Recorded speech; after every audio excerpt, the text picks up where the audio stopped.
सम्मान और पुरस्कार वितरण समारोह के मुख्य अतिथि माननीय केंद्रीय मंत्री माननीय श्री वेंकैया नायडू जी को संबोधन के लिए हम ससम्मान और तालियों की आवाज के साथ आमंत्रित करते हैं। माननीय श्री वेंकैया नायडू जी।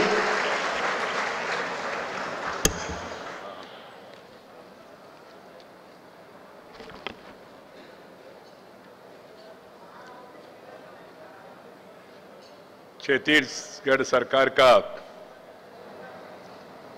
नेतृत्व करने वाले लोकप्रिय मुख्यमंत्री श्री रमन सिंह जी, श्री अमर अग्रवाल जी, श्री बृजमोहन अग्रवाल जी, श्री राजेश मनोज जी और केंद्र में संसद में मेरा साथी पार्टी का वरिष्ठ नेता श्री रमेश बैस जी और केंद्र से आए हुए मेरा तीनों सचिव और यहाँ छत्तीसगढ़ सरकार का प्रतिनिधिगण और मेरा आगमन के अवसर पर आज का इस समारोह में आए हुए सभी महापौर और अधिकारी, बहनों और भाइयों, मैं सचमुच में मन में बहुत आनंद महसूस कर रहा हूं। कारण क्या है, स्थानीय स्वपरिपालना, लोकल सेल्फ गवर्नमेंट, माने अपना शहर का विकास अपने द्वारा हो जाए, ये हमारा संविधान निर्माताओं का आकांक्षा था। हमने 73rd, 74th अमेंडमेंट संशोधन भी किया। उसके अंतर्गत 29 सब्जेक्ट्स को स्टेट से जिला परिषद को, म्युनिसिपैलिटीज को बदलाव करने के लिए प्रस्ताव पारित किया पार्लियामेंट ने, और साथ ही साथ म्युनिसिपैलिटीज को सशक्तिकरण करने के लिए फंड्स, फंक्शंस एंड फंक्शनरीज इस दिशा में आगे बढ़ने के लिए उसमें मार्गदर्शन मिला। मैं आज जो छत्तीसगढ़ में बहुत साल से आता रहता हूं, पहले ग्रामीण विकास मंत्री था, अभी शहरी विकास मंत्री हो गया। जैसा लोग गांव से शहर की ओर आ रहे, मैं भी गांव छोड़ के शहरी विकास मंत्रालय में पहुंच गया। लोग एजुकेशन के लिए, शिक्षा के लिए, एम्प्लॉयमेंट के लिए, उद्योग के नौकरी के लिए, एंटरटेनमेंट के लिए और विनोद के लिए और एकेडमिक अपलिफ्टमेंट के लिए और आर्थिक उन्नति के लिए और एनहांस्ड मेडिकल फैसिलिटीज है, अच्छी मेडिकल फैसिलिटीज मिले, इसके लिए गांव से शहर में आ रहे। तो ये तो स्वाभाविक है, इसको रिवर्स करना संभव नहीं है। आप चाहे ना चाहे ये संभव है ही नहीं। लोग शहर के ओर बढ़ रहे। दुनिया भर में यही टेंडेंसी है। दुनिया में आपका जानकारी आप सुन के आश्चर्य होंगे, 55.45% लोग दुनिया में शहरी इलाके में रह रहे, बस रहे। और उसमें से एक आश्चर्यकर विषय होगा आप लोगों के लिए, शहरों में रह रहे लोग, वहां बिजली 60% दुनिया में बिजली शहरों इलाके में खर्च हो रहे। 70% वेस्ट, सॉलिड वेस्ट, ये तो है ना, ये सब वेस्ट शहरों से आ रहे। ये तो नेगेटिव है, मगर पॉजिटिव एक है, 65% रेवेन्यू देश का शहरों से आ रहे। तो cities have become engines of growth, इसलिए सिटी का डेवलपमेंट मीन पीपल डेवलपमेंट। मगर ये 55.5% लोग देश भर में जो शहरों में रह रहे, उनके केवल 2% भौगोलिक इलाके में रह रहे। In the 2% geographical area 55.45% people are living, माने शहरों में जैसा मल्टी लेवल बिल्डिंग्स वगैरह हो रहे। इसको ध्यान में रख के दुनिया भी इसके ओर जोर दे के सोच रहे। अभी अभी मैं यूएन हैबिटेट का अध्यक्ष बन गया केन्या में, नैरोबी में। पूरा दुनिया का देश सब मिलके न्यू अर्बन एजेंडा, शहरी इलाका में उत्तेज लाना, उनके लिए जो सुविधा है, सुविधा को उपलब्ध कराना, इस दिशा में हम लोग आगे बढ़ रहे। मैं संतुष्ट हूं। छत्तीसगढ़ पुराना जमाना में, छत्तीसगढ़ का आज के जमाने में इतना परिवर्तन आया श्रीमान रमन सिंह जी के नेतृत्व में, सचमुच में बढ़िया परिवर्तन छत्तीसगढ़ में आया। मैं रमन सिंह जी को अभिनंदन करना चाहता हूं, उनका मंत्रिमंडल को अभिनंदन करना चाहता हूं, आप लोगों को भी अभिनंदन करना चाहता हूं। कारण कि आपके बिना कितना भी मुख्यमंत्री प्रयास करे वो तो संभव नहीं है। अमल करने का जिम्मेदारी आपके पास है। छत्तीसगढ़ का जीडीपी 7% है, यहां जनधन अकाउंट 1.23 करोड़ ओपन किया। जनधन अकाउंट छत्तीसगढ़ में 1.23 करोड़ कोई मामूली विषय नहीं है। और साथ ही साथ उज्ज्वला 11 लाख बीपीएल परिवारों को, गरीब परिवारों को कनेक्शन दे दिया है। और फसल बीमा योजना किसानों के लिए 13.7 लाख लोगों को फसल बीमा योजना पहुंचाया। Power for all 97% of Chhattisgarh is electrified now. जिनको नहीं है तो उनको सोलर पावर ये भी लाइट भी दे रहे। और साथ ही साथ साइल हेल्थ कार्ड भूसार परीक्षण के लिए 7.9 लाख साइल हेल्थ कार्ड देना है। 94% कवर हो चुका है। मुद्रा बैंक योजना के अंतर्गत 4,000 करोड़ रुपया लोगों को डिस्ट्रीब्यूट किया है। स्वच्छ भारत में मैंने आज समीक्षा लिया, आपको बताते हुए मैं बहुत हर्ष महसूस कर रहा हूं। छत्तीसगढ़ बहुत आगे है स्वच्छ भारत में। और खुद प्रधानमंत्री ने उस दिन जो महिला, यहां का ज्येष्ठ महिला कोनवरी बाई, उन्होंने उस समय अपना बकरी को बेच के स्वच्छ भारत के लिए, उन्होंने टॉयलेट्स के लिए पैसा खर्च किया। ये उदाहरण पूरा देश के सामने है। प्रधानमंत्री उनका पैर भी छुआ है। इंस्पिरेशन। और साथ ही साथ 10 लाख मकान निर्माण करने के लिए छत्तीसगढ़ सरकार प्रयास कर रहे। इसलिए मैं सबसे पहले मुख्यमंत्री जी को अभिनंदन देना चाहता हूं और आप लोगों को भी अभिनंदन देना चाहता हूं।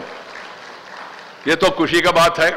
आज मैंने अंबिकापुर का मॉडल देखा और बाहर भी मैंने अंबिकापुर मॉडल को बाकी शहरों में भी अमल करने के लिए जो सेग्रीगेशन एट द सोर्स, तो कचरा और गीला इसको अलग करके ट्रांसपोर्ट करके उसको सुधारने के लिए व्यवस्था जो अंबिकापुर में शुरू किया है, वहां महिलाओं को इसमें लगा है। उनका नाम दिया है ग्रीन वॉरियर्स। वॉरियर्स माने जो वॉर फील्ड में जाता है, ऐसा ये भी वॉर के रूप में आने वाले दिनों में एक जंग है। सचमुच में एक स्वच्छता देश के लिए बहुत जरूरी है। महात्मा गांधी ने कहा sanitation is more important than political freedom. आजादी से ज्यादा स्वच्छता बहुत महत्वपूर्ण है, ऐसा खुद महात्मा गांधी जी ने कहा है। इसलिए स्वच्छता अभियान का भी हमने जो सिंबल है ना रखा है चश्मा। चश्मा माने मेरा चश्मा नहीं, ना तो रमन सिंह जी का, नहीं तो नरेंद्र मोदी का चश्मा नहीं है, वो महात्मा गांधी का। गांधी जी वो चश्मा के ओर से देख रहे, कोबरा में क्या हो रहा है, अंबिकापुर में क्या हो रहा है, नारायणपुर में क्या हो रहा है, मना में क्या हो रहा है, बस्तर में क्या हो रहा है, जगदलपुर में क्या हो रहा है, बड़ौदा बाजार में क्या हो रहा है, सब इलाके में क्या हो रहा है, गांधी जी देख रहे। म्युनिसिपल कमिश्नर कैसा काम कर रहे, मेयर श्री कैसा काम कर रहे, कारपोरेटर कैसा काम कर रहे, लोग कैसा योगदान दे रहे, गांधी जी देख रहे। अरे मेरे बच्चे, मेरा बेटा बेटी कैसा व्यवहार कर रहे हैं, ऐसा महात्मा गांधी जी देख रहे। याद दिलाने के लिए प्रधानमंत्री ने खुद कहा, भाई आप खुद सिंबल लोगों से पूछो। लोगों के द्वारा ये सलाह आया, ये तो पब्लिक क्राउड सोर्सिंग से ये सुझाव मिला, मुझे बहुत उपयुक्त लगा देश भर में। और प्रधानमंत्री ने मुझे कहा, वेंकैया जी भारत में स्वच्छता लाना के लिए पूरा प्रयास करना पड़ेगा, मगर ये स्वच्छ भारत सरकार का कार्यक्रम नहीं होना चाहिए, नहीं तो केवल राजनीतिक कार्यक्रम नहीं होना चाहिए, स्वच्छता एक जन आंदोलन होना चाहिए, ऐसा प्रधानमंत्री ने कहा। मुझे यहाँ का सिचुएशन देख के, स्थिति देख के छत्तीसगढ़ में एक जन आंदोलन का रूप ले रहे। कारण क्या है, इतना साल हम लोगों ने, राजनेताओं ने, सबने, मैं किसी पार्टी का आलोचना नहीं करता हूं, हम सब ने लोगों का आदत ऐसा बनाया, हम कुछ करना नहीं, सब सरकार करेंगे।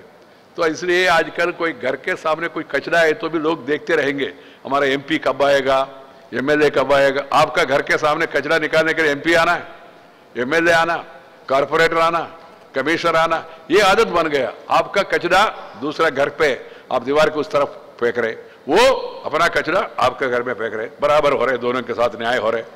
ये सिचुएशन है देश। ये लोगों का प्रवृत्ति ऐसी बन गई। प्रवृत्ति में परिवर्तन लाने के लिए प्रधानमंत्री ने कहा लोगों को इन्वॉल्व करना, जनता का भागीदार होना। कारण क्या, अभी तक सोच ऐसा है सब काम सरकार करेगा, हम बेकार बैठे तो चलेगा। नरेंद्र भाई मोदी जी ने कहा ऐसा नहीं चलेगा, जो शहर अच्छा काम करेगा उनको ज्यादा पैसा दो, जो शहर कंपटीशन में, स्पर्धा में बेहतर परफॉर्मेंस दिखाएगा उनको ज्यादा पैसा दो, उन्हीं को स्मार्ट सिटी। अभी रायपुर स्मार्ट सिटी राउंड 1 में आया, ये वेंकैया नायडू ने नहीं दिया, नहीं तो नरेंद्र भाई मोदी ने नहीं दिया, रायपुर लोगों ने अच्छा प्लानिंग बना के, अच्छा योजना बना के आपने ये सिलेक्शन में आ गया। अभी नया रायपुर और नया बिलासपुर दौर में है, देखना पड़ेगा। कारण क्या है? कंपटीशन। आजकल नवीन युग में कंपटीशन एकमात्र उपाय है। नहीं तो पहले क्या होते थे देश में, स्टेट के एक प्रदेश के बाद एक प्रदेश आके वो प्लानिंग कमीशन सामने जाके, सर हम छत्तीसगढ़ी है, बहुत गरीबी है, बहुत गरीब लोग हैं हम लोग, झारखंड बहुत गरीब है सर, बिहार गरीब है सर, उत्तर प्रदेश गरीब है सर, सबसे और गरीब है सर, ऐसा कह के हम बीमारू स्टेट है सर, इसलिए पैसा ज्यादा दो। आजकल ट्रेंड वाजपेयी जी का जमाना, इसके बाद अभी नरेंद्र मोदी का जमाना में लोग कभी भी मैंने नहीं देखा रमन सिंह जी आ गए हम सबसे आगे, हम सबसे तेजी से आगे बढ़ रहे सर, हमारा आमदनी ज्यादा है, हमारा पास पैसा है, हम किसानों को बोनस भी देंगे, ऐसा कहा। कंपटीशन के कारण से, स्पर्धा के कारण से, नेतृत्व के कारण से स्टेट का, बीमारू स्टेट से भी बिहार धीरे धीरे बाहर आ रहे। उत्तर प्रदेश का भी अच्छा दिन आया, आने वाले दिनों में उत्तर प्रदेश भी जरूर, बीमारू माने बिहार, और मां माने मध्य प्रदेश, आर माने राजस्थान, यू माने उत्तर प्रदेश, बीमारू। अभी क्या है, मध्य प्रदेश तो एकदम बाहर आ गया शिवराज जी के नेतृत्व में, मध्य प्रदेश तेजी से आगे बढ़ रहे। मध्य प्रदेश का भाग है अब छत्तीसगढ़ भी, इसलिए वहां शिवराज जी, यहां रमन सिंह जी, दोनों ने प्रयास करके बीमारू से आपको बाहर लाया। और आजकल सब कोई कहना है तो छत्तीसगढ़ थोड़ा एक पावरफुल माने इतना बिजली आपके पास, करना क्या है मालूम नहीं हो रहा है मुख्यमंत्री को। लोगों आके हाँ पावरफुल स्टेट हो गया। मध्य प्रदेश भी बाहर आया तेजी से, राजस्थान भी बाहर आया, बिहार भी धीरे धीरे बाहर आने के लिए सोच रहे, बाहर आने के लिए दूसरा अर्धमत निकालिए, बाहर आने के लिए प्रयास कर रहे। और उत्तर प्रदेश भी उस दिशा में योगी जी के नेतृत्व में मुझे विश्वास है आने वाले दिनों में जरूर उत्तर प्रदेश भी उससे बाहर आएंगे। तो एक स्पर्धा, स्मार्ट सिटी माने कैसा, कुछ लोग पूछ रहे सर स्मार्ट सिटी आपने अनाउंस कर दिया, हुआ नहीं, ये क्या रातों रात ऐसा कुछ अलाउद्दीन अद्भुत दीप मोदी जी लाएंगे, ऐसा करे तो रायपुर एकदम पूरा परिवर्तन हो गया, स्मार्ट हो गया, ये तो संभव नहीं है। स्मार्ट सिटी बनना है तो नेतृत्व स्मार्ट होना चाहिए, mayor smart, commissioner smart, people smart, corporator smart. Smart माने इसका अर्थ ये नहीं है smart height weight coat boot suit hat में नहीं है, तो हैट लगा रहे अध्यक्ष वो तो अलग बात है, मुझे आपत्ति नहीं, मगर इसका अर्थ ये नहीं है। ये स्मार्टनेस, काम करने के तरीका में स्मार्टनेस, योजना में स्मार्टनेस, लोगों को जोड़ने में स्मार्टनेस, जहां है वो सिटी आगे बढ़ेगी, स्मार्ट सिटी। दूसरा, ये केवल मेयर का काम नहीं है, म्युनिसिपल कमिश्नर का काम नहीं, वो लोग ठीक है नेतृत्व कर रहे, लोग भी इसमें शामिल हो जाना और उनको विश्वास में रहना है। आपका शहर कैसा होना चाहिए लोगों से पूछना है, लोगों को ऑनलाइन के द्वारा उनको ओपिनियंस लेना है, लोगों को दिखाना है रायपुर कल, राजपुर आज, स्मार्ट होने के बाद रायपुर आने वाले कल, ऐसा दिखाओ, बच्चों को बताओ और बुद्धिजीवियों को बताओ, सबको, लोगों को, नागरिकों में जागृत पैदा करो, लोग ऑटोमेटिकली सपोर्ट करेंगे। What is smart city? Smart city माने अर्थ क्या है? स्मार्ट सिटी माने लिवेबल सिटी, रहने के लिए, आसान से रहने के लिए, निश्चिंत रहने के लिए सभी सुविधा उपलब्ध हो, वही स्मार्ट सिटी है। बिजली, पानी, सिंचाई, हमारा वहां स्वच्छ भारत और पढ़ने के लिए अच्छा स्कूल, सड़क, ट्रांसपोर्ट, सब में सुधार, पेड़ लगाना, ग्रीनरी, ये सब होना चाहिए, तभी उसको वो स्मार्ट सिटी बनेगा। और रोड का अतिक्रमण आक्रमण को हटाना है, रोड वाइडन करना। मैं पहले भी रायपुर आए थे अद्वानी जी के जमाने में, उस समय यात्रा में, उस समय देखा, अभी देख रहा हूँ, सिंधी बाजार है ना, उसका कितना अच्छा बनाया रमन सिंह जी ने। रोड विस्तार होने से केवल हृदय विस्तार होने से होगा नहीं, हार्ट एनलार्जमेंट हो गए तो क्या होता है आपको मालूम है, मगर रोड एनलार्जमेंट हो गए तो अच्छा होता है, शहर सुंदर बनता है। इसलिए मैं चाह रहा हूं, बाकी मेयर्स भी है, हाँ पंजाब से भी आया है, महाराष्ट्र से भी आया है, अन्य इलाके से भी आया है, मैं सबसे अनुरोध कर रहा हूं भाई थोड़ा हिम्मत दिखाओ, दूरदृष्टि दिखाओ, अच्छा योजना बनाओ, शहर में लोगों को विश्वास में लो और शहर में परिवर्तन लाने के लिए प्रयास करो। ये जो मुफ्त में लोग मांगते हैं ना, पहले ये आदत छोड़ना पड़ेगा। पहले कंपटीशन होते थे, फ्री पावर, हम ग्राइंडर देंगे, हम मिक्सी देंगे, हम मंगलसूत्र देंगे। मंगलसूत्र दूसरी ओर देते हैं भाई, मंगलसूत्र मुख्यमंत्री देना है क्या? अरे सड़क देना, पानी देना, बिजली देना, 24/7 अच्छा शिक्षा देना, टीचर का नियुक्ति करना, हॉस्पिटल खोलना, दवाई देना, अच्छा सर्विस हो, ये काम है सरकार का। मगर पॉलिटिकल पार्टीज कंपटीशन में है, चुनाव तक कुछ नहीं करेंगे, चुनाव के अवसर पर कहेंगे अब चिंता मत करो, आपके लिए हम ग्राइंडर देंगे, मिक्सी देंगे, कलर टीवी देंगे और मंगलसूत्र देंगे, नहीं तो बिजली मुफ्त में बिजली। अरे फ्री पावर माने फर्स्ट लो पावर, बाद में लो पावर माने कम पावर, और बाद में no power. No power is free power only. No power है नहीं तो फ्री पावर ही होता है ना। ये कोई तरीका है क्या? मोदी जी ने दिखाया, 13 साल में उन्होंने फ्री पावर दिया नहीं गुजरात में। 3 बार लगातार चुन के आया वहां से। लोगों को चाहिए फ्री पावर नहीं, उनको अश्योर्ड पावर चाहिए, गारंटी पावर चाहिए, उनको 12 घंटा खेती के लिए, उनको 24/7 हाउस के लिए, इंडस्ट्री के लिए। ये बहुत जरूरी है, इस दिशा में सोचना चाहिए। आपका शहर का इनकम क्या है, आपका एम्प्लॉयज का रेशियो क्या है, उसका कैसा खर्च कर रहे हैं आप लोग, कितना सेविंग है आपका शहर में, जैसा मैंने कहा पब्लिक सर्विसेज कैसा है, ट्रांसपोर्ट कैसा है आपका शहर में, लोगों को जैसा मैंने कहा ग्रीनरी कितना है। अभी अभी मुख्यमंत्री बता रहे थे हमको, अमर जी बता रहे थे, शहर में 19 एकड़ जमीन जहां पुराना बिल्डिंग्स होते थे, मुख्यमंत्री ने उसको खाली करा के इसको एक वन बनाने के लिए रायपुर ने निर्णय किया, फॉरेस्ट इन सिटी। आश्चर्य होंगे, मैं बीच में बर्लिन गया, जर्मन बर्लिन शहर में 33% of the city is forest. आश्चर्यजनक बात है, कारण के greenery, life, greenery gives the life. We protect the nature, nature protects us. मगर दुर्भाग्यपूर्ण है, पूरा पेड़ काट दिया पहले हम लोगों ने, अभी पेड़ लगा रहे दोबारा। तो ये योजना, ऐसा दूरदर्शी नेतृत्व होना चाहिए। और साथ ही साथ टैक्स बढ़ाना, जरूरत पड़े बढ़ाना पड़ेगा, सुविधा बढ़ाओ, टैक्स बढ़ाओ। सुविधा मत बढ़ाएंगे, टैक्स बढ़ाएंगे तो आपको छुट्टी करेंगे।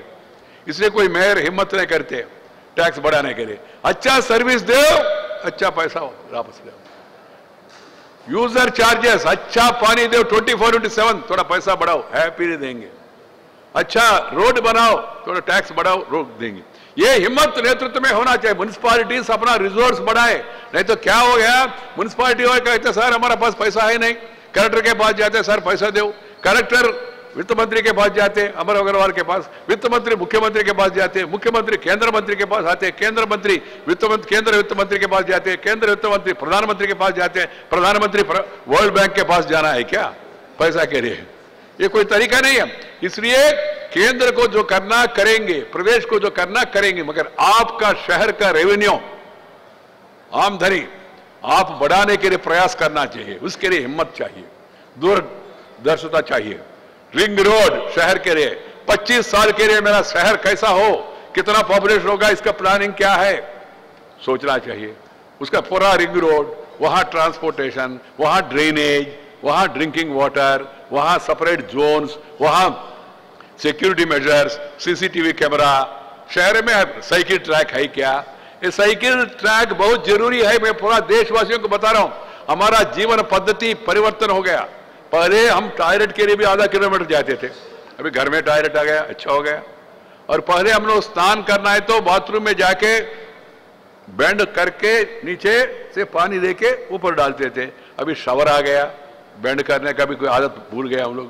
पहले खाना है तो उसका वो क्या कहते हैं इसको, हाँ वाटा के ऊपर बैठते थे, अभी डाइनिंग टेबल आ गया, बैठने का वो आदत भी वगैरह। पहले हाथ धोना है तो जाके वहां धोते थे, अभी फिंगर बोल आ गया। पहले हम लोग कोई आए तो बेल दबाए तो जाके दरवाजा खोलते थे, आज रिमोट आया। फोन आए तो दूर जाना था फोन पकड़ने के लिए, अभी फोन आया आपका कान में बैठ गए और मुंह के सामने माइक भी आ गया। तो फिजिकली एक्टिविटी है ही नहीं, तो इसके कारण सब बीमारी, इतना बीमार हो रहे लोग, कारण क्या है? अपना जीवन पद्धति। इसलिए जीवन पद्धति में परिवर्तन आना चाहिए, डेली सम एक्सरसाइज होना चाहिए। साइकिल ट्रैक एक पद्धति है, हर एक शहर में साइकिल ट्रैक अलग होना चाहिए, पैदल से चलने के अलग होना चाहिए। मैंने रायपुर में देखा, नया रायपुर में भी देखा, आज अच्छा है, ये अनुसरणीय है सबके लिए। साइकिल ट्रैक बहुत जरूरी है, साइकिल में वापस जाना सब लोग। थोड़ा बॉडी भी अच्छा हो जाएगा और साथ साथ हेल्थ भी अच्छा हो जाएगा, खर्चा भी कम हो जाएगा। अदरवाइज गाड़ियां इतना बढ़ रहे, व्हीकल्स बढ़ रहे, देश के लिए अच्छा नहीं है।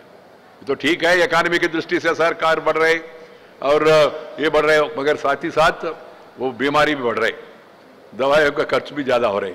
तो साइकिल ट्रैक होना चाहिए और साथ ही साथ वाटर पॉइंट्स, जो बारिश से जो आ रहे उसको रोकने के लिए अभियान होना चाहिए। रेन वाटर हार्वेस्टिंग जरूर, सोलार जरूर, solar, rain water harvesting, recycling of the water और greeneries, more and more open space, cycle tracks और पेडेस्ट्रियन पाथ्स और पब्लिक ट्रांसपोर्ट, प्राइवेट ट्रांसपोर्ट कम, पब्लिक ट्रांसपोर्ट ज्यादा, बसेस, इलेक्ट्रिकल बसेस। ये आने वाले दिनों में हमारा सोच में, शहरों का प्लानिंग में परिवर्तन आना चाहिए। मोदी जी यही चाह रहे, इसलिए मोदी जी ने कहा देश में अर्बन इलाके में पॉपुलेशन बढ़ रही है। हमारे देश में भी ऑलमोस्ट लगभग 40% लोग शहरी इलाके में पहुंच गया। छत्तीसगढ़ में भी खुद हम परिवर्तन देख रहे, इसलिए शहर के ऊपर ज्यादा ध्यान दिया प्रधानमंत्री ने। न्यू अर्बन एजेंडा दिया है, smart cities, Amrit cities, Atal mission for regeneration and urban transformation, Swachh Bharat, सबके लिए मकान, मकान बहुत महत्वपूर्ण है। इसलिए प्रधानमंत्री जी ने मकान का निर्माण के लिए foreign direct investment real estate sector में अलाउ किया, रियल एस्टेट रेगुलेशन एक्ट बनाया। वो real estate regulation act regulation है, स्ट्रैंगुलेशन नहीं है। और साथ ही साथ प्रधानमंत्री ने इंटरेस्ट कम कर दिया, गरीब लोगों के लिए 6.5% इंटरेस्ट में रिबेट छूट दे रहे, मिडिल क्लास के लिए, मध्यम वर्ग के लिए 4% और 3% छूट दे रहे, और इनकम टैक्स में भी एग्जम्पशन दे रहे, प्रोत्साहन कर रहे सबके लिए मकान। कारण क्या है, इस काम सब केवल सरकार नहीं बना पाएंगे, सरकार के साथ प्राइवेट सेक्टर को भी अलाउ करना। और साथ ही साथ शहरों में सुविधा, मैं स्मार्ट सिटी को 500 करोड़ देता हूं, 500 पर्याप्त है क्या? नहीं, मगर ये 500 मेरा, 500 आपका, फिर मार्केट में जाके प्राइवेट वालों को इन्वेस्ट करा के बाद में आपका शहर का क्रेडिट रेटिंग, कोई साहूकार के पास जाए, महाजन के पास जाए, पैसा मांगे तो कहेंगे भाई वापस कैसा करेंगे, बताओ ना, आपका प्रॉपर्टी है क्या, कुछ इसको मार्गेज करेंगे क्या? नहीं तो और गांव का जो बड़ा व्यक्ति को लाओ, उनका दस्तखत कराओ ऐसा। तो इसलिए क्रेडिट रेटिंग बढ़ाना, हर एक शहर अपना क्रेडिट रेटिंग बढ़ाना, उसके लिए रेवेन्यू जनरेट करना और लोगों में विश्वास पैदा करे तो बाहर का लोग आके इन्वेस्ट करेंगे। मेरे पास 35 कंट्रीज का एम्बेसडर्स आया, उन लोगों ने कहा सर हम इंडिया में इन्वेस्ट करने के लिए तैयार है। कारण क्या है मित्रों, देश दुनिया भर में वित्तीय स्थिति पॉजिटिव नहीं है। अमेरिका का ग्रोथ रेट 3% है, चाइना भी आजकल थोड़ा नेगेटिव जा रहे, पावरफुल है, हमसे अभी भी पावरफुल है, मगर थोड़ा ग्रोथ रेट में थोड़ा नेगेटिव आ रहे। इंडिया एकमात्र प्रदेश है जहां इन्वेस्टमेंट फेवरेबल डेस्टिनेशन, पूरा दुनिया का लोग भारत के ओर देख रहे हैं नरेंद्र मोदी जी के कारण से, प्रधानमंत्री का नेतृत्व के कारण। Highest foreign exchange, lowest inflation, highest investment करने के लोग तैयार है। तो इन्वेस्टमेंट तभी करेंगे जब आप रिफॉर्म्स लाएंगे। अभी लोग छत्तीसगढ़ में इन्वेस्ट करने के लोग तैयार है, मगर आपका शहर में इन्वेस्ट करना है तो आप शहर को तैयार करना, क्रेडिट रेटिंग में लाना है। मित्रों, भाई आज लोगों को, आप लोग इतना ही आपसे अनुरोध करना चाहता हूं, ये हाउसिंग फॉर ऑल, स्वच्छ भारत, अमृत, स्मार्ट सिटीज, इन सब में म्युनिसिपैलिटीज पॉजिटिव रोल प्ले करना, लोगों को नेतृत्व करना, उनको गाइड करना। बैंक के साथ भी हमारा मीटिंग होगा, आज हमने समीक्षा किया। मैं मेरा पांचों मिशन अच्छी तरह से यहां चल रहे, और साथ ही साथ मैंने आज और भी कुछ निर्णय लिया है। वो निर्णय ये है, छत्तीसगढ़ अलग होकर 16 साल पूरा हो गया, मगर दूरदर्शन अभी भी दूर है भोपाल से ही, तो आने वाले दिनों में छत्तीसगढ़ के लिए अलग रीजनल चैनल होंगे, उस दिशा में हम आगे बढ़ने वाले हैं। वो स्टूडियो का निर्माण, ये सब सिस्टम लाने में समय लगेगा, तब तक भोपाल स्टेशन से छत्तीसगढ़ के लिए अलग हर एक दिन 1 घंटा कार्यक्रम वहां से छत्तीसगढ़ी में, छत्तीसगढ़ के लिए वहां से प्रसारण होगा। और साथ ही साथ मैंने ये भी, और 1 बजे और 2 बजे के बीच में, और साथ ही साथ रात को 8 बजे छत्तीसगढ़ का संदर्भ में रीजनल क्षेत्रीय वार्ता वहां से प्रसारण होगा, केवल छत्तीसगढ़ वाला।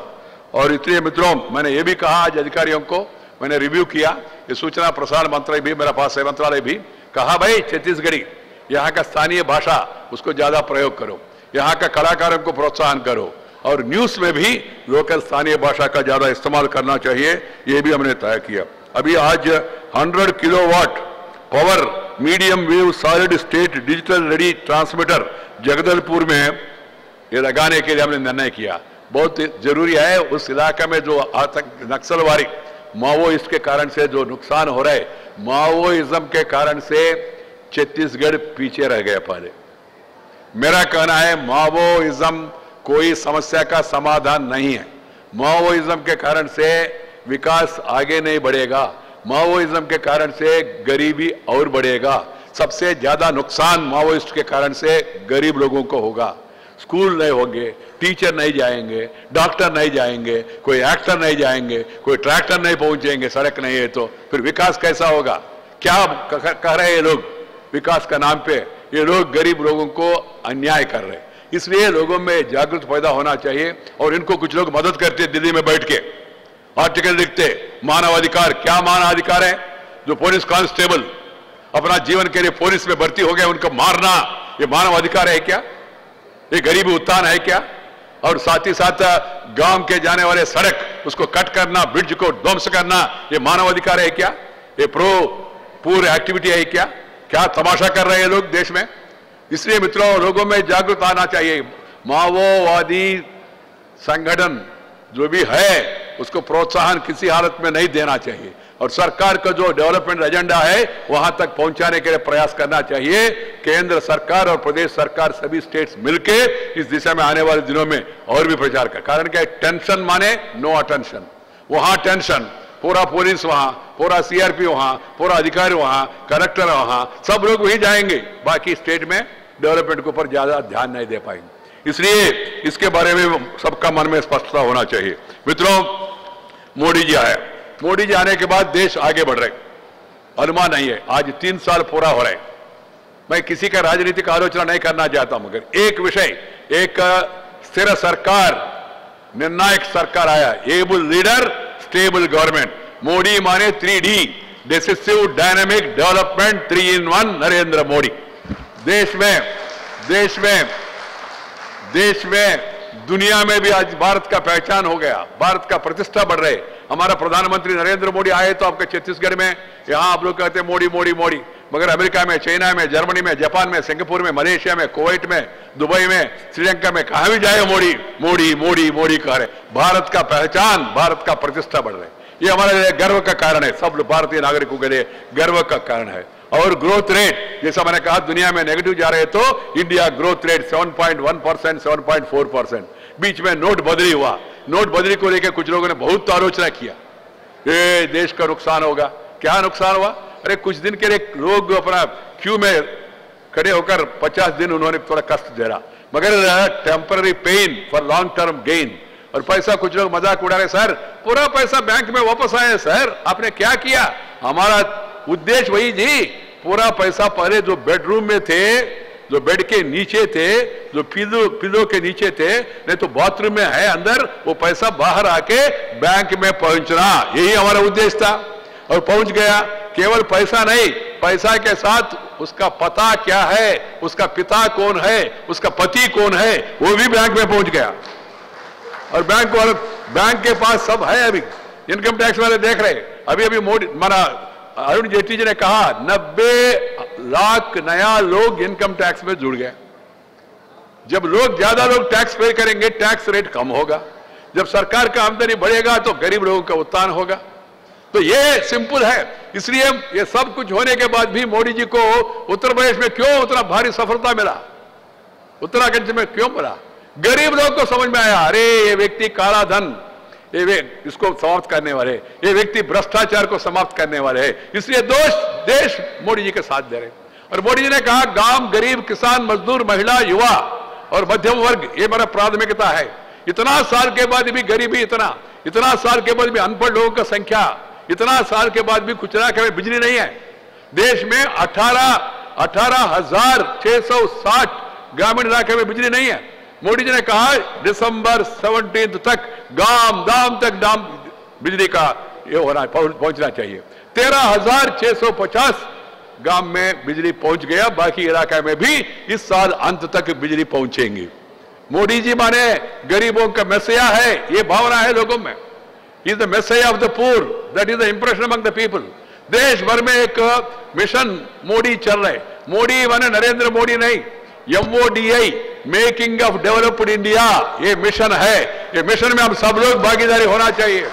इसमें कांग्रेस या बीजेपी या कम्युनिस्ट सारा कोई और कोई पार्टी, इसका कोई मतलब नहीं है। हम सब लोग मिलकर देश को तेजी से आगे ले जाना, मिशन मोदी में भागीदारी होना, ये देश के सामने सबसे, इतना साल के बाद देशवासियों में एक दाहर्ती पैदा हो गया। विकास चाहिए, हमको अच्छा रोड चाहिए, हमको बिजली चाहिए, हमको पानी चाहिए, हमको टीचर चाहिए, हमको नौकरी चाहिए, ये लोग मांगना शुरू किया। पहले पॉलिटिक्स, इनके बारे में वो, उनके बारे में ये ऐसे आरोप प्रत्यारोप उसी के बारे में ज्यादा होते थे। अभी आजकल देखिए, डेवलपमेंट इज अ स्टोरी। मैं मीडिया से भी अनुरोध करना चाहता हूं, फोकस करो विकास की ओर।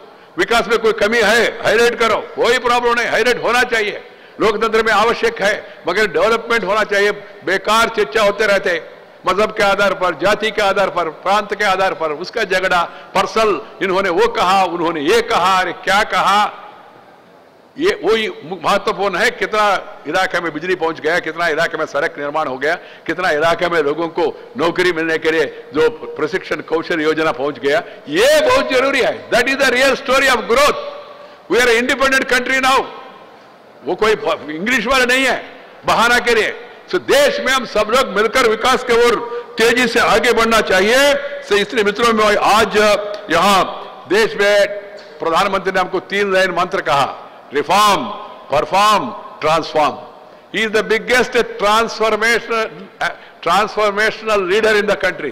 पूरा देश में परिवर्तन, सोच में परिवर्तन, स्वच्छ भारत, तन से, मन से, धन से, और बेटी बचाओ बेटी पढ़ाओ, ये भी समाज में परिवर्तन के लिए। और उन्होंने किसान लोगों को कहा, भाई आप IAS है, IPS है, MP है, मंत्री है, सब्सिडी क्यों आपको LPG के लिए वापस करो। 1 करोड़ 20 लाख लोगों ने सब्सिडी वापस कर दिया मोदी जी का कहने के कारण से। जो पैसा बच गया वो पैसा ग्रामीण इलाके में, शहरी इलाके में गरीब महिलाओं के लिए LPG स्टोव पहली बार फ्री में, मुफ्त में, पहली किस्ते में देने का निर्णय हो गया। ये मूड है। देशवासियों का सोच में भी परिवर्तन आया। पहला सोच अलग था, अभी का सोच, पहले घोषणा होते थे, गरीबों के लिए घोषणा, अमीरों के लिए पोषणा। Words for the poor and deeds for the rich, that used to be the story. इसलिए मित्रों, मैं आज इस अवसर पर और कुछ ज्यादा कुछ कहने का जरूरत नहीं। मेरा अनुरोध है आप लोगों से, कृपया सब लोग सकारात्मक रवैया अपना के सरकार जो काम कर रहे उसको मदद करना चाहिए, उसमें भागीदारी होना चाहिए। कुछ कमियां है तो उसको जरूर हाईलाइट करना चाहिए, कुछ गलतियां हो रहा है तो उसको विरोध करना चाहिए, मगर विकास का रास्ते पे अड़चन नहीं डालना चाहिए। सार्थक चर्चा होना चाहिए लोकल बॉडीज में, और लोकल बॉडीज में भी, कारपोरेशन में भी, असेंबली में भी, पार्लियामेंट में भी चर्चा हो जाए। टॉक आउट नहीं तो वॉकआउट, ब्रेकआउट नहीं होना चाहिए। ये अच्छा नहीं है देश के लिए, इस कारण कि हमारा देश है, हम ही लोग ने चुना इन प्रतिनिधियों को। तो इस आने वाले दिनों में लोकतंत्र को और भी मजबूत बनाने के लिए हम सब लोग मिलकर आगे बढ़ना चाहिए। आदिवासी इलाका में पहले प्राथमिकता से वहां विकास पहुंचे, दलित इलाका में विकास पहुंचे, पिछड़ा लोगों का विकास पहुंचे, महिला लोगों का उत्थान हो जाए, और नव युवक जो देश के बारे में, अपने बारे में सोच रहे, उनके लिए कॉन्फिडेंस। इसलिए प्रधानमंत्री नव भारत का निर्माण के बारे में बात कर रहे हैं। न्यू इंडिया, एस्पिरेशनल इंडिया, नया सोच, नया दिशा, नया आइडियाज। जैसा अभी रायपुर स्मार्ट सिटी के बारे में, न्यू रायपुर के संदर्भ में जो आइडियाज जा रहे, ये this is new India, this is aspirational India, this is developmental India. This is not backward looking India, this is a forward looking India. इसलिए हम सब लोग मिलकर प्रधानमंत्री का जो नेतृत्व में, मुख्यमंत्री के नेतृत्व में जो भी अच्छा काम हो रहे वो कामों को मदद करना चाहिए। मैं आज मेरा अधिकारियों के साथ छत्तीसगढ़ आया, कल मेरा पूरा अधिकारी प्रदेश अधिकारियों के साथ मिला। प्रॉब्लम्स क्या है, हमारा स्कीम्स कैसा अमल हो रहा है, उसमें कुछ कठिनाई है क्या, समाधान क्या है, हमने चर्चा किया। आज मेरा समक्ष में प्रेजेंटेशन दिया हर एक विभाग का, उसका भी कुछ समस्या है तो मैं उसका समाधान, मुख्यमंत्री के स्तर पर कुछ होना है तो वो समाधान। केंद्र और प्रदेश मिलकर काम करना चाहिए। Centre and state must work together. Team India, अलग अलग पार्टी हो सकता है मगर हम लोग मिलकर काम करना चाहिए। ये सूत्र प्रधानमंत्री ने दिया, उसी सूत्र के आधार पर पहले लोग यहां से दिल्ली आते थे मंत्री मुख्यमंत्री, सर हमारा ये है हमारा, हमने उसको रिवर्स किया, दिल्ली गली में आ रहे, दिल्ली प्रदेश में आ रहे, अधिकारी सब यहां आ रहे, वहां वस्तुस्थिति क्या है हम लोग देख रहे, अधिकारियों को भी समझ में आ रहे, कौन सी अधिकारी कैसा काम कर रहे, वो भी मंत्रियों को मुख्यमंत्री को भी ये परफॉर्मेंस के आधार पर ऑडिट हो रहे हैं ना, उसके कारण से उनको अवगत हो रहे हैं। इसलिए एक नया परंपरा मोदी जी का सरकार ने तय किया, उसी परंपरा के अनुसार मैं आज छत्तीसगढ़ आया। मैं जैसा शुरू में कहा, मैं बहुत प्रसन्न हूं, छत्तीसगढ़ सरकार, यहाँ का ऑफिशियल्स अच्छी तरह से काम कर रहे, और तेजी से काम करे तो और भी बेहतर रिजल्ट होंगे, और सब नगर पालिका भी इसमें और भी एक्टिव होके जो पैसा दिल्ली से आ रहे वो पैसा सदुपयोग करने के लिए पूरा प्रयास करे तो अभी और भी सार्थक हो जाएंगे। मित्रों, आज मेरा आगमन के अवसर पर यहाँ स्मार्ट सिटी कॉन्फ्रेंस हो रहा है, ऐसा मुझे बताया, साथ ही साथ इन लोगों का सम्मान करने से क्या होगा, सर्टिफिकेट देने से क्या होगा, सर्टिफिकेट दिया हमने, सम्मान किया तो इससे क्या होगा, इसको क्या मिले, ये सम्मान, इसलिए उनका सम्मान, felicitation is to give inspiration to others. इनको जो सम्मान कर रहे बाकी लोगों को भी प्रोत्साहन करने के लिए हम भी ऐसा अंबिकापुर टाइप करें तो हमको भी सम्मान होगा, हमारा नाम भी देश में आएगा। एक कुंवर बाई का नाम पूरा देश में क्यों गया भाई, प्रधानमंत्री ने उनका चरण स्पर्श क्यों किया, उन्होंने अच्छा उदाहरण प्रस्तुत किया। ऐसा हमारा मन में, सबका मन में भी ऐसा भावना आना चाहिए। इसी दिशा में आने वाले दिनों में स्थानीय इकाई सब लोग मिलकर सोचेंगे, ऐसा मेरा विश्वास है। मैं और एक बार यहाँ का जो ये कॉन्फ्रेंस का ऑर्गेनाइज किया, ऑर्गेनाइजर्स को और इसमें आए हुए सभी महापौरों को, अधिकारियों को और प्रदेश सरकार को मैं धन्यवाद देना चाहता हूं। और मैं जो आज का जो लोगों को हमने सम्मान किया उन सबको और एक बार अभिनंदन करना चाहता हूं। उनको देख के बाकी लोग भी प्रेरणा लेके आगे बढ़े। ये स्मार्ट सिटी एक होने से क्या होगा, ये smart city Raipur is a light house पूरा प्रदेश में। अरे रायपुर ऐसा है क्या, लाइट देखेंगे लोग, फिर हमारा शहर भी ऐसा होना चाहिए, स्पर्धा। इसके लिए स्मार्ट सिटीज प्रोजेक्ट है। आप लोगों ने मेरा आगमन के अवसर पर ये प्रबंधन किया, इसके लिए बहुत बहुत धन्यवाद। नमस्कार, जय हिंद, जय छत्तीसगढ़। बहुत बहुत धन्यवाद माननीय मुख्य अतिथि महोदय, आपकी शुभकामनाएं और आशीर्वाद छत्तीसगढ़ राज्य को हमेशा मिलता रहे, यही हम सबकी आकांक्षा है। और अब माननीय मुख्य अतिथि महोदय, आज इस समारोह में आपके आगमन की स्मृति को चिरस्थायी बनाए रखने के लिए छत्तीसगढ़ राज्य के हमारे मुखिया माननीय डॉक्टर रमन सिंह जी आपको स्मृति चिन्ह भेंट करने के आकांक्षी हैं। मैं निवेदन करती हूं माननीय मुख्यमंत्री महोदय से कि मुख्य अतिथि महोदय को स्मृति चिन्ह भेंट करने का कष्ट करें। माननीय मुख्य अतिथि महोदय, छत्तीसगढ़ के प्रसिद्ध शिल्प बेल मेटल से निर्मित ये गाय और बछड़ा प्रतीक है छत्तीसगढ़ की खुशहाली, संपन्नता, समृद्धि और विकास का।